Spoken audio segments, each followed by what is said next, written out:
Greetings and welcome. My name is Simon of Greyhounds and Tarot, and thank you for coming back after the shambles of my first attempt at a video. If you could repeat an unboxing, I would. But Happy New Year. I hope you had a good one, and I hope you had a good Christmas. And I hope that 2026 is a little bit better than the fetid dumpster fire that was 2025. So put my glasses back up. As you can see, I'm not trying to use a video camera this time. It appears it will not, under any circumstances, focus on a tarot card. There's a big dent in the wall just over there. I'll be banging my head off it. So I'm using the laptop camera for now. And it says something and getting better video quality from the laptop than a proper video camera. Not a good camera.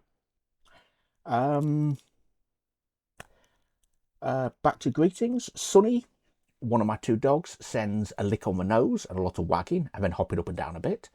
And Magic sends boops and wags and a demand for food. The purpose of this video is to basically do a quick deck interview, which is a way I can sort of have a quick look at my deck, see what it looks like, see what I think it can be used for, and see what sort of a generic personality it has.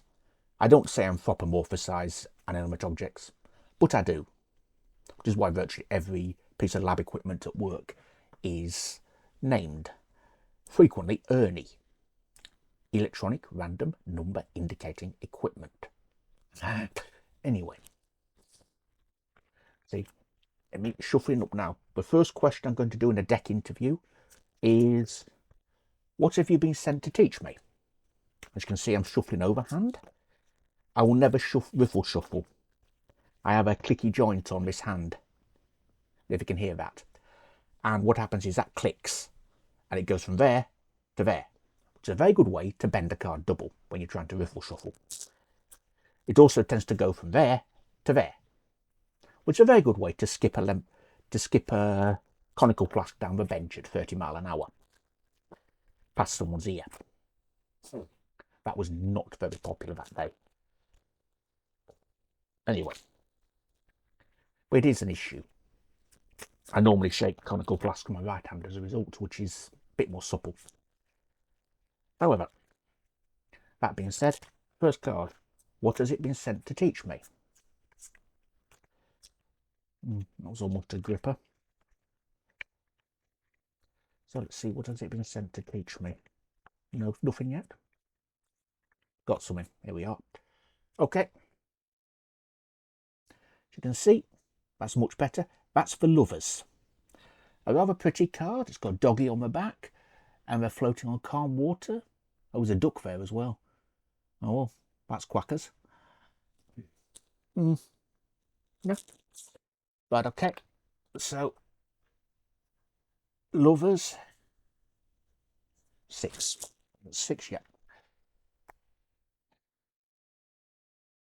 Now that'll get shuffled back in. I have used this deck briefly to do a year ahead spread, and it showed that we're rather keen to put out Major Arcana, so we'll see if it does it again. In which case I begin to be suspicious about the size of Major Arcana cards. Oops, that was another Leicester Shuffle. Exactly the same as the last of the set. One card Leicester Shuffle. When I throw it on the floor like that, I don't do jumpers. If I get a jumper, it usually gets caught on this joint. So, okay.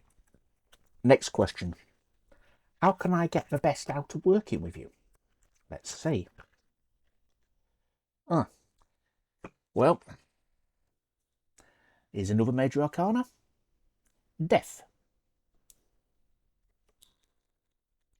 It's a rather nice graveyard scene. That looks like a raven or a crow. Probably a raven. Death, which is 22. Yeah. I've got a little tarot mat down here to put them on. Come here, you. These slightly larger cards are quite challenging to shuffle as well for my small stiff hands. Oh, we've got the next question here already, which is, what is your strength? Let's do it again. Wheel of Fortune.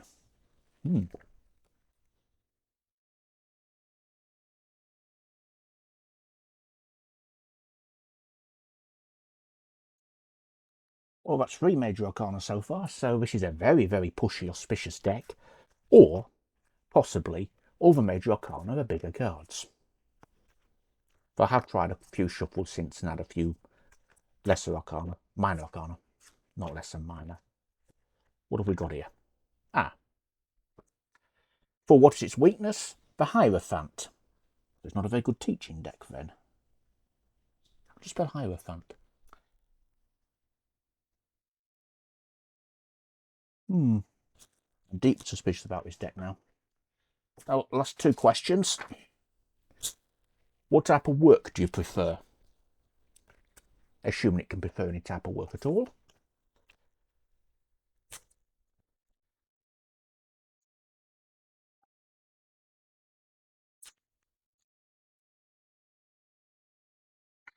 Finally. 9 of what? Yep, 9 of Wands.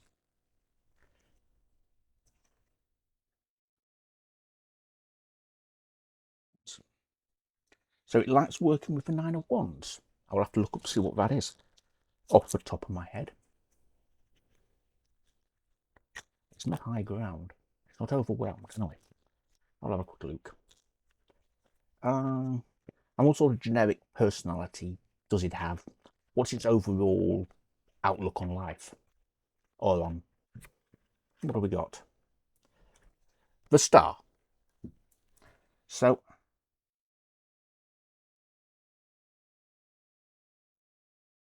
this deck is obviously quite pushy because it's got the Star. So that's basically about healing and stress relief and so on. So that's probably a very nice deck for me.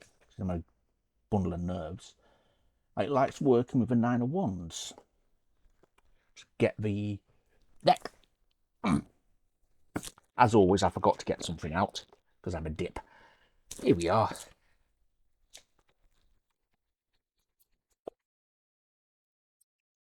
The box. Everything's reversed here, but I should be able to flip it in when I upload it. 9 of Wands.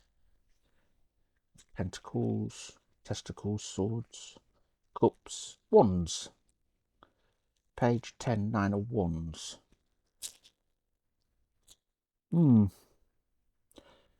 Apparently, the 9 of Wands, which has disappeared, because I've shuffled it back in, haven't I? Because I'm a twat. So yeah, I do that. Well, the 9 of Wands was actually a little picture, as I mentioned before, in the guidebook. Don't know if you can see that clearly. But, little black and white picture. A solitary buck staring out from a grove of 9 birch trees. He is fully aware that he is exposed and vulnerable, so is wary yet vigilant. Guarded stance shows that he is poised and ready to take action to defend himself, as he has done so many times before. His experiences with his foes have taught him what to expect and have served to sharpen his instincts and his defensive reactions. Yet no matter how battle-weary this creature may be, he will never retreat or give up. He is fortified by the birch trees all around him, which can survive in the wild for hundreds of years. They represent perseverance and endurance. If I see in a reading, if you see your own fear reflected in the eyes of this young buck, step back and allow yourself also to observe his courage and resilience. He is not running away and hiding, he is boldly taking a stand. Let his persistence in the face of threats remind you that even when you're feeling depleted and worn out, you have inner reserves of strength to draw upon. The 9 of Wands card acknowledges your struggle and all you've given to the fight. It offers you encouragement you need to keep going, even like giving up. So, fortitude in the face of opposition and resilience, thrown in with healing. That's not a bad combination, actually.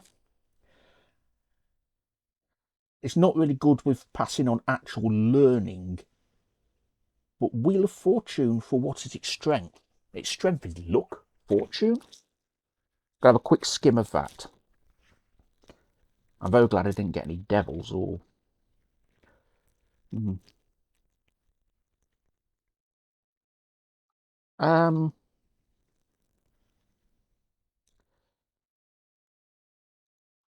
I'm not going to read this one out again because it's far too long.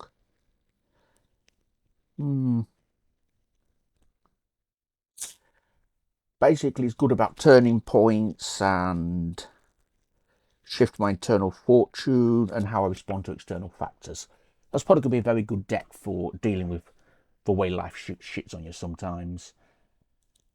It's probably taught me how to love, as is mostly do with relationships and adult relationships. So probably how to relate with people, and death is to do with the natural transformations ish. So I will double check that one on that one, because sometimes death means something slightly different.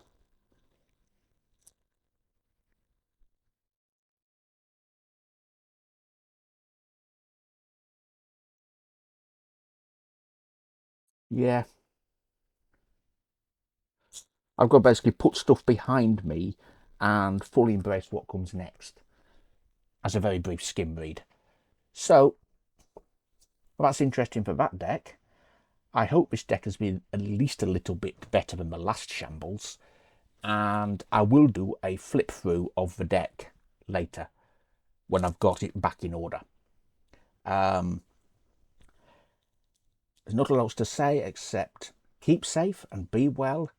Sunny wags his tail a bit, and Magic snapped her jaws and chattered a bit because she wasn't getting any tummy rubs. Keep safe and be well.